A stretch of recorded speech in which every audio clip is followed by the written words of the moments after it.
So we are in our All In series, and Joe covered Make a Difference, right, last week. And so today I'm going to talk about purpose. But before I do that, I just want to recap a little bit of what he talked about last week. Can I do that? Yes. All right, let's do it. So Proverbs 29:18, it is not in your outline, says this. When people can't see what God is doing, they stumble all over themselves. But when they attend to what he reveals, they are most blessed. In other words, when people aren't clear about what God has for them, the direction that God has for them, they stumble all over themselves. They stumble all over their marriage. They stumble all over their finances. They stumble all over their emotions because they just don't feel like they have a clear direction. Does that make sense? All right. So, but listen, we stumble all over those things, but those are just the symptoms of the underlying issue. The underlying issue is our need as human beings to know what God has for us. We need to know that. And I love that it says, but when we attend to what he reveals, when we see what it is that he has for our lives and for our church and for our community, and then it says that we are truly blessed. That is so cool, because to me, that breeds like contentment of the soul, right? It just brings such satisfaction to who you are. Joe went over 4 mission statements last week. I'm going to go over those really, really quick. So be ready, because we're going to move fast, okay? He mentioned, though, I liked this. He mentioned that these 4 mission statements, points, are in order of kind of how they play out in your life. So pay attention to the order that they're in. The very first and most important thing that we can do is to know God. Psalm 16:11 says this, "You will show me the way of life, granting me the joy of your presence and the pleasures of living with you forever." I love that. This is not just like a knowing, right? This is not just a knowing. This is a knowing, like really knowing. Like when Joe and I first met and went out on our first date, I could say, I know this guy, his name's Joe Parks, this is, he's got this many brothers, blah, blah, blah. I mean, I knew him, but I didn't know him. It wasn't until we really spent time talking and getting to know each other and observing how the other one does life and reacts to different situations and all of those things that you really get to know someone. And so now, like, we can finish each other's sentences. We can anticipate, each other's needs and worries and doubts and concerns and hopes and all of those because we know each other. Knowing God is very much the same. Excuse me. Humboldt crud. Thank you. It's fantastic. Love it. The more time we spend with God, the more time we spend in his word, we're getting to know him, right? We get to know what he has for us, what he wants from us. We get to know his character and his expectations of how to live according to his will and his purposes for our lives. We get to know him. So it's a deep, deep knowing. It's in deep pursuit of this relationship. And when we go into deep pursuit of this relationship, the next one is we find freedom. We find freedom. Freedom from addiction, from that secret sin, from that thing in the past that is still defining your future, right? You got to stop that, guys. You got to stop that. We all have a past. I have a colorful past. I will tell you all the stories over time, I will tell you. But we all have a past, but we can't stay so locked in on that past that we can't see what the future is. Like if I'm driving a car and I'm watching my rearview mirror the whole time, what is going to happen to my car? I'm going to get in an accident. I'm not going to see the roadblocks that are in the way. I'm not going to see the direction that I'm supposed to be going. If I'm so focused here that I'm not looking here, it's going to cause big problems. Some of us are doing life like that. We are so busy looking in the past that we just can't see the future. And I'm telling you, stop it. Stop doing that. I know you've got to settle your past. There's some of us, we got to settle some things in our past. Okay, settle it. And then move on. It's your past. Let's look forward. Let's look forward to what God is going to do and find freedom in that. And when we do, that leads us to the next one, which is discover purpose. Romans 12:2 says this, don't copy the behavior and customs of this world, but let God transform you into a what? A new person by changing the way you think. That's incredible. I can remember, especially earlier on in my relationship with the Lord, saying to him, I'm reading this Bible and I don't agree with all of this, but I get that you're God, so will you help me to understand this? Will you help me? Will you change the way that I'm thinking? Changing the way that you think. Then you will learn, then, it's a qualifier, right?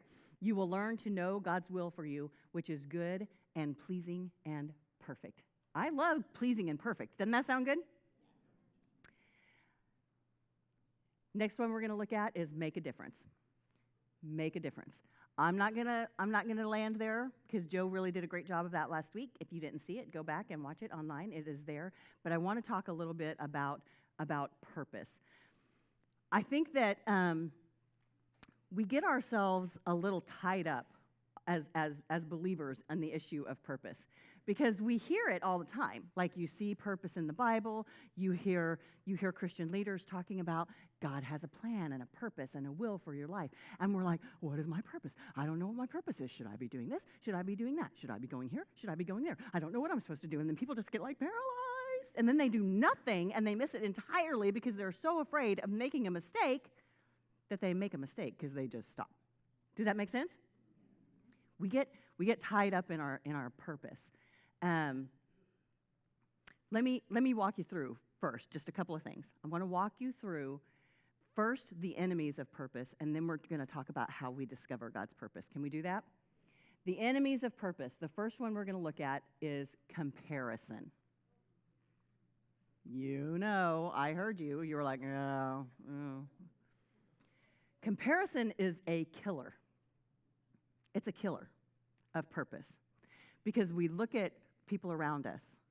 We look at their families. We look at all of their things, and we're like, oh, gosh, they've got it all together. They don't. They really don't. And you know the worst part of it is we live in the time of social media. You know it's not real, right? Like social media is everybody's highlight reel, right? So we look at social media and we go, oh, they're going on a fantastic vacation I could never afford. Oh, her hair's awesome. Oh, their kids are always smiling. I bet they never fight. They do. But we look at these highlight reels. Do you know that on a global scale, we have an explosion of depression that we have never had before in the history of mankind? And a whole bunch of it is because of comparison. We watch social media, we watch commercials, we watch movies, we watch all the love stories, and it should all be like that. It's not like that. And it has caused an explosion, guys, of depression in our world. Look, God made you to be you. God made you to be you. Don't try to be somebody else. You're never going to be that person. You will always be disappointed because you're never going to be that person. That's not who you are. God made you to be you. You be you. Another purpose killer is confusion. Some of you are having a hard time figuring out what your purpose is because you don't know what your spiritual gifts are. But you know what the Apostle Paul said? He said, I don't want you to be ignorant of your gifts. I want you to know what your gifts are. Joe and I want you to know what your gifts are. So as we are settling into this role, one of the things that we are working to develop right now is how to get you guys in smaller groups so we can get closer to you and get to know you and do like spiritual gifts tests together and then look at those and go, what does that mean? How does that apply? How do I make that applicable to my life? Does that sound good? We're working on that. So get ready for that. The next one we're looking at is a counterfeit. An enemy of purpose is a counterfeit.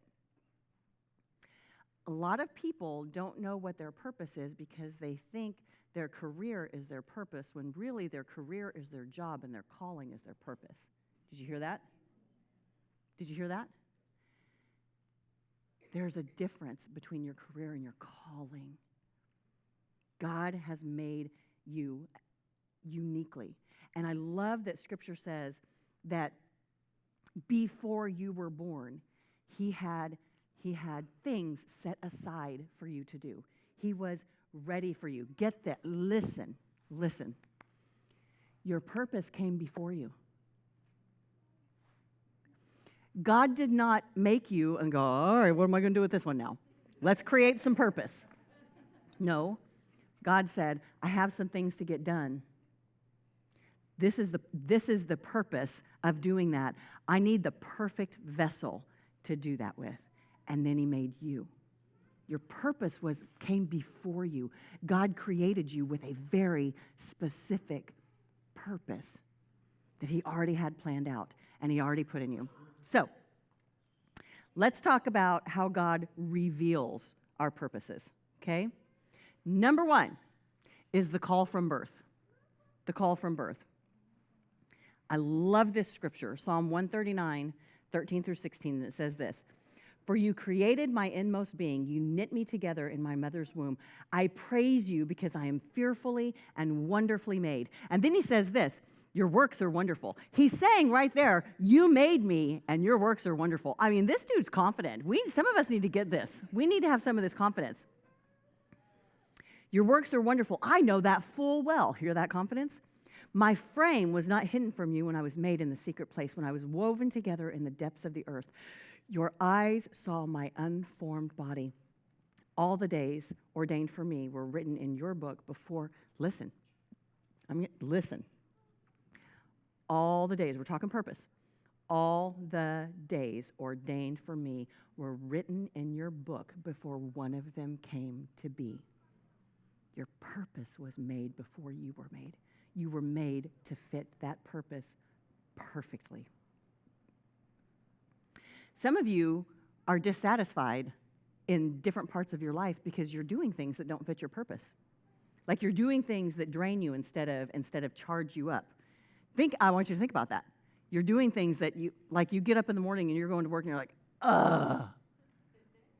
Because you're not functioning in something that aligns with your purpose. My daughter Alice and I are complete opposites in so many ways. Like I love people. Like I really love people. And when Joe and I got here just a few weeks ago on our very first day in the office, Amy Snyder, Joe already had an office, and she was like, I'm going to let you, pick the office that you want to have. And so she walks me around the building, and she shows me 2 offices that are available for me, and I can pick whichever one I want. And one of them is right here in this little hallway right here, and the other one is in the second story of the dome there where our youth meet. Both of them are really, really far away from where all the other people's offices are in the admin building. I don't do that well, y'all. You're going to put me by myself, I'm going to die. I can't do it. It drains me. I need people. I need them. My daughter Allison is the very opposite. Now, no, I can't say she loves people. She doesn't love people. She doesn't even like most people. She doesn't. But the people that she loves, like her people, she loves her people. You know what I'm saying? Like if you have made it into that inner circle, you are gold. Those are the people that she likes. And so she got a new job that she just started last week. And she's like, oh my gosh, they're going to put me in a cubicle away from everybody. Sounds so great. And then she goes, maybe they'll give me a whole bunch of paperwork to do. Who says that? Nobody says that. She does, because you put her in a cubicle by herself and you give her nerdy charts and paperwork and, all of these aside. Give her a calendar. Oh, God. Oh, all the color coding, all the things. It's insane. She loves it. That would drain me. It charges her. I want you to think through, where are the areas in your life that you walk away from that experience and you go, yeah, that's awesome. Or you walk away from that experience and you're like, God, exhausted. I don't want to do that anymore. Think about, because they are revealing to you your purpose. They're revealing to you what God put in you as your chargers, your batteries. They're revealing to you. Next one, growing awareness. Growing awareness. Discovering purpose, guys, comes incrementally, okay? It's not like, sometimes it happens. Usually it doesn't. It's not like you just like, I don't know what my purpose is, and then, there it is. It doesn't happen. It doesn't happen like that. It comes in little pieces. Like 30 years ago, I would have never been prepared to stand on a stage like this. I would have never been able to do that. So what did I do? I started by teaching kids' church. And there was things that I went, I really like that. And there was things that I was like, eh. And so then I take the things I really like, and then I take the things that I and I go, okay, what's the next step? And then I started teaching small groups. And then I started teaching adult classes. And then, and voila. It comes in little steps. So we tend to think, I'm just going to have this like, boom, truth bomb fall on me, and I'm going to know exactly what I'm supposed to do with the rest of my life. No, you're not. No, you're not. You're going to experience different things, and those different things are going to tell you, that charged me, that drained me, so okay, now we go there. And so the next step, that charged me, that drained me, so now we go there, and then you just keep going. Does that make sense? Okay, so that's how it often works. Here's an example. Joseph in the Bible, I love this accounting. He has many brothers. He's the younger dude. He has a dream one night. In his dream, he sees all of the nations bowing down to him, including his brothers. And then he goes and he tells his brothers, you're going to all bow down to me. They don't like that. They don't like that. And so they like that so little, they dislike that so greatly, that they sell their own brother into throw him in a pit, sell him into slavery. He ends up in Egypt. He ends up in a home in Egypt, working in a home in Egypt, getting accused falsely of rape, going to prison. The guy had everything going against him. Do you hear that? The guy had everything going against him. Here's the deal. He knew he had a calling from the Lord. He had a dream. He knew he had a calling from the Lord. Guess what? None of the things that are happening in his life right now feel like they are moving him toward that calling, right? For some of you, you know God's got something good for me. But either what you're going through now or what you have gone through, none of that really feels like it's moving you in that direction. None of that. But over the course of time, Joseph gets out of jail. He ends up being second in command in the most powerful kingdom in the world. Second in command.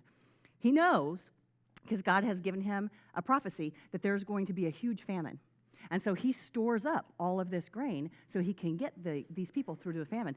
Come to find out, his family, back where they are starving in the famine. And so dad says to the brothers, go, get us some food, we're dying. They go to Joseph, not knowing it's Joseph. They go to Joseph, and guess what they did? Scripture says they bowed down. Just exactly like the vision, the dream. They bowed down, and they said, please give us some food so we do not die. And over the course of time, Joseph reveals to them who he is. And don't you know they were scared? Oh, it's our brother Joseph.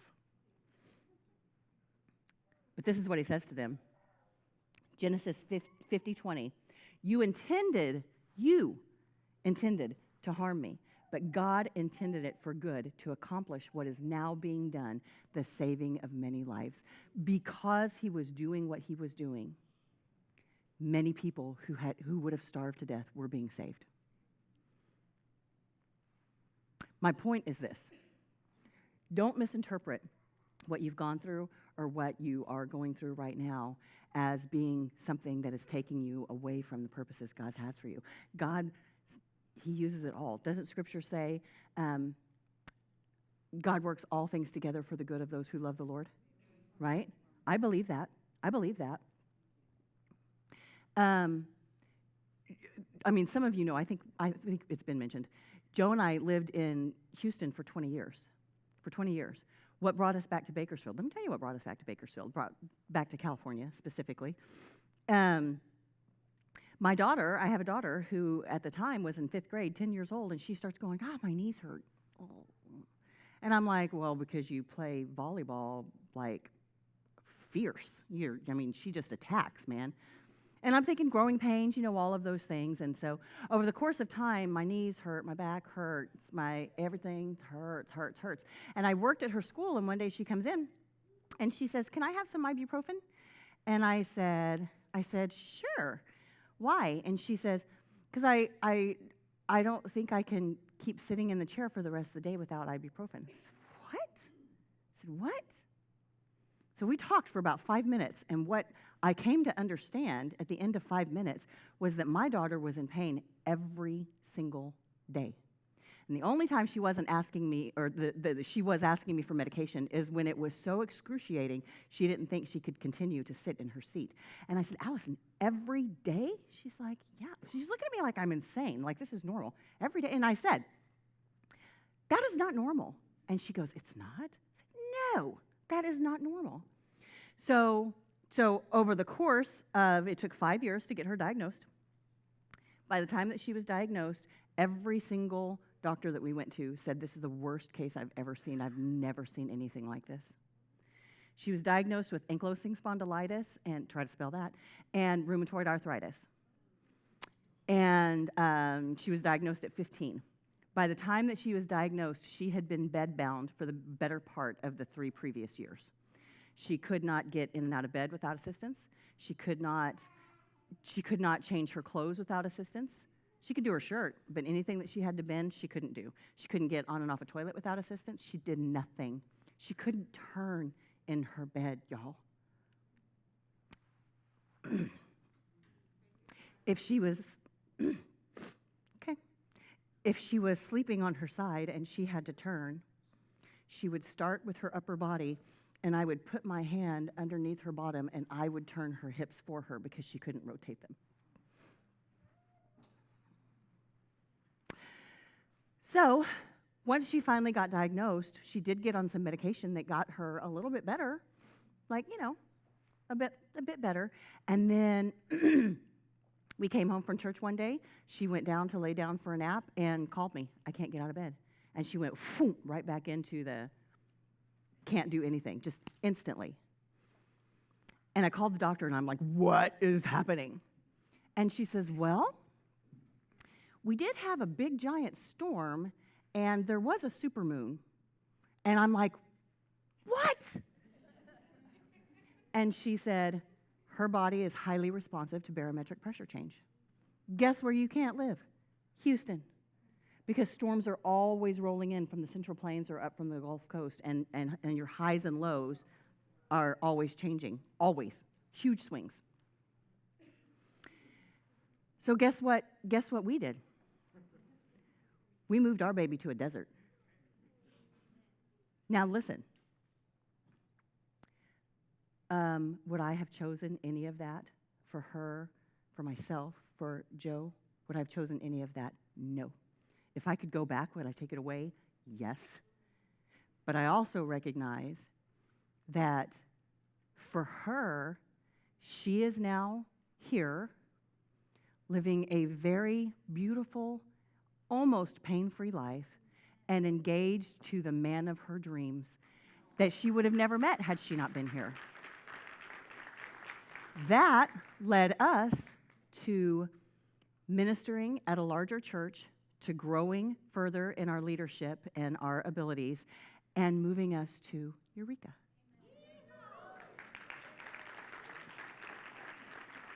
Do I hate that we all went through it? Yes.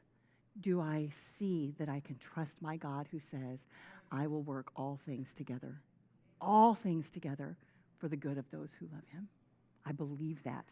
And that leads me to my next point. My next point is walk through open doors. Revelation says that God can open doors that no man can shut, and God can close doors that no man can open. Do you guys know that?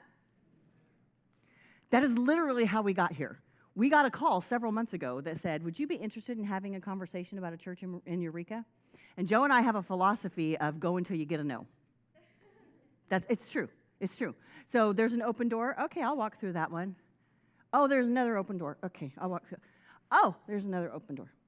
And what we prayed the whole time was, as we're going through now interviews and conversations and paperwork, and we came and visited, y'all didn't know. all the things we just prayed the whole time. God, if the door's open, we're just going to keep walking. And if we get to the end of this journey, just shut the door. God never shut the door. And here we are. Some of you have open doors in front of you, and you are so afraid of what's in there that you can't see that you're not going through it. And God's going, go in there. And so then you go in there and you go, oh, this is a great room. I love this room. This is fantastic. Who knew this was even in here? Look, there's another door. You got to walk through the door. It's kind of like the life of Queen Esther. Here's a woman whose parents have died. She's been adopted by her uncle. She is a Jewish woman living in a Babylonian city. She's got all of these things going against her. At the same time, the king of the city he's got a hot wife, y'all. He's got a hot wife. I'm pretty sure that's scriptural. It's in there. And he's got all of these leaders from all over at his palace, and he wants to show off his honey. He's like, girl, you come in here, you walk around, you be like, hey. And you just show your little self off. And she goes, no. I am not parading around for you and all your dumb little boys in your little whatever thing that you got going on. And he goes, all right, bye. Fired. You're out. You are no longer my queen. And then he literally has a beauty pageant. And the most beautiful was Esther. And he goes, that's my new queen. Done. Can you imagine? So at the same time that this is happening, there is a man in his cabinet who is trying to kill off all the Jews. Now, the king nor this man in the cabinet knew that Esther was a Jew. He's trying to kill off all the Jews. Esther's uncle, who had adopted her, comes to her and says, hey, this is what's going on. This is what I heard. This is what I'm aware of. And I don't know if you know this or not, but in this time, in this culture with this king, the queen's not allowed to approach him. She is only allowed to speak to him if he is invited to her court. If she goes and just initiates a conversation, she could be killed. And so Mordecai goes, look, my sweet niece. Last service I called her babe, and then I thought that didn't sound appropriate. So, look, my sweet niece. He said, I think I know why you were appointed king, or queen. Had nothing to do with you being the queen. It had to do with the possibility that you would have a voice that could speak to the king and perhaps save all of our lives. And here's what he says to her. Esther 4:14 through 16. For if you remain silent at this time, relief and deliverance for the Jews will arise from another place. Look at the faith in that man. But you and your father's family will perish. And who knows but that you have come to your royal position for such a time as this? And her response is, I will go to the king, even though it's against the law. And if I perish, I perish. She recognized an open door that God had given her. And she was willing to walk through it, not knowing what would be on the other side. Some of y'all need to walk through your door. Some of y'all need to walk through your door. All right. Last one. A God encounter. Let's look at the life of Saul. Let's look at Saul, who becomes Paul. Saul is straight up, he's murdering Christians. Saul was there leading the charge when Stephen became the first martyr for the faith. Saul was there. Throw a bigger rock. Whoa, do it. Saul was there. Saul goes to the high priest and he says, hey, can you give me some letters that let people know that I have permission from you to go round up all these Christians and hard them off to jail and we'll just take care of them? And they said yes. And so what Scripture tells us is that Saul is on the way to Damascus, and it says this, suddenly a light from heaven, listen, a light from heaven flashed around him. He fell to the ground and heard a voice say to him, Saul, Saul, why do you persecute me? And this is what he says, "Who are you, Lord?" Because he's recognizing, oh, there's a big light that came from heaven and I just hit the ground. This is certainly godly. This is certainly a higher power. But he didn't know who it was. He didn't know. So he knew, I recognize your position, but what's your name? Who are you? I want to know who the Lord is. Who's the Lord? "Who are you, Lord?" Saul asked. "I am Jesus, whom you are persecuting.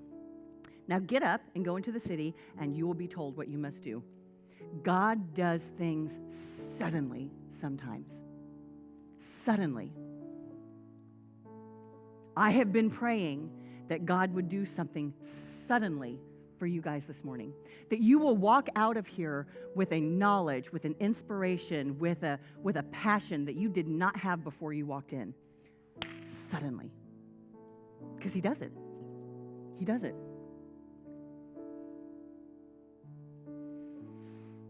And by the way, let me just say, if you think that there's anything that you can do that would make you too bad for God to use you, for your purposes to play out the way that God intends them, just remember Saul, who became Paul. He was a murderer. And God said, you are going to be the person that I am going to use. I'm going to speak to the nations through you, and you will change the world. And he wrote a good portion of the New Testament that we read today. That's who God used. So he can use whatever, y'all. He can use whatever.